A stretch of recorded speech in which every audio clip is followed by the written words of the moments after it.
All right, now, who got Shiv baby? Good morning, good afternoon, good evening. How y'all doing? All right, so I started watching a new show on Peacock. It is called All Her Fault. It has Shiv from what's the name of the show? So Shiv from Succession is on this show. So I just keep seeing Shiv, and I'm gonna just keep calling her Shiv. You, that's what it is. Also, Lawrence from Insecure is down there as well.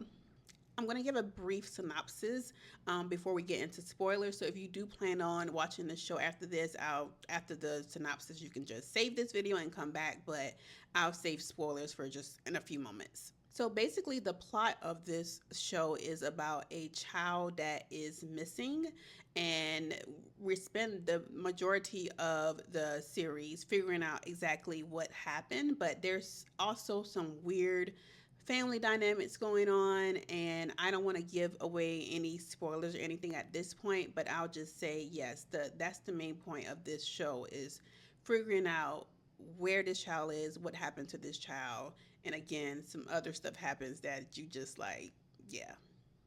All right, so now I'm going to get to spoilers. So again, after this point, spoilers galore. Child, Lawrence, you done take your black ass down to them people's house, and now you is dead to the bed. What was you doing around there anyway? You was supposed to be down with Issa now. What is you doing over there? It's always men, but not all men, but always men. The character that played the father, I was very surprised in the beginning because I was like, he typically plays some type of evil, nefarious character with an agenda. So lo and behold, at the end, he's still the villain of this. So I was like, I was right. The husbands were pissing me off throughout this entire series because the Fanning girl, her name was Jen, I believe. Her character's name was Jen.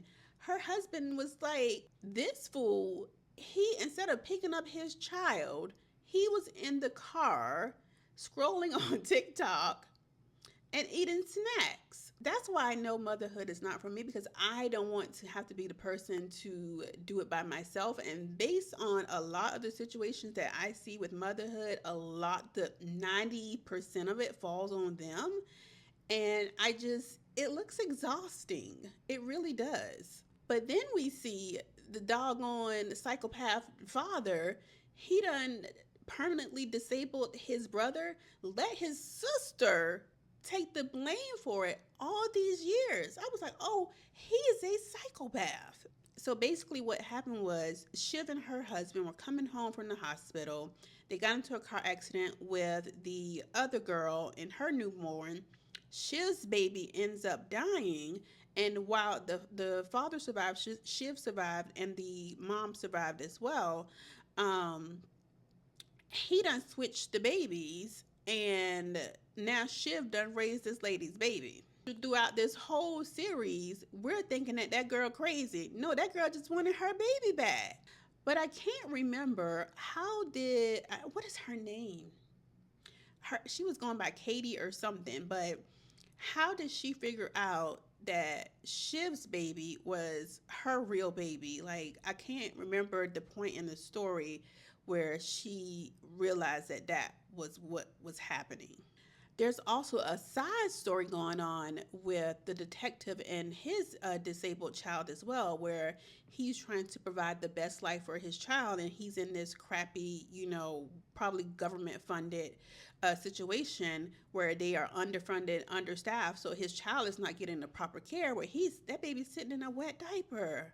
So he has the opportunity to get him into a better school, but he has to basically do something for this person, and then he gets the child in there. But the whole thought process of him struggling with that, I just felt so bad for him because I'm just like, he just wants the best for his child.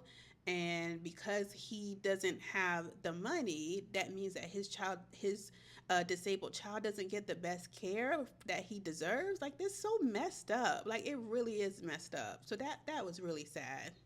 I immediately knew that she was going to kill him and how she was going to kill him because they kept mentioning that allergy.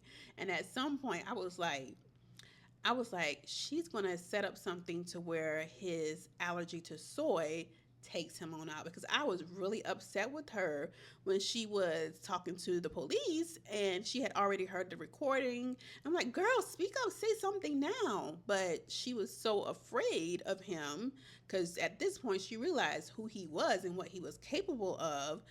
I think she was just still in shock. But I was like, girl, tell the police right now and just pack up your baby and go.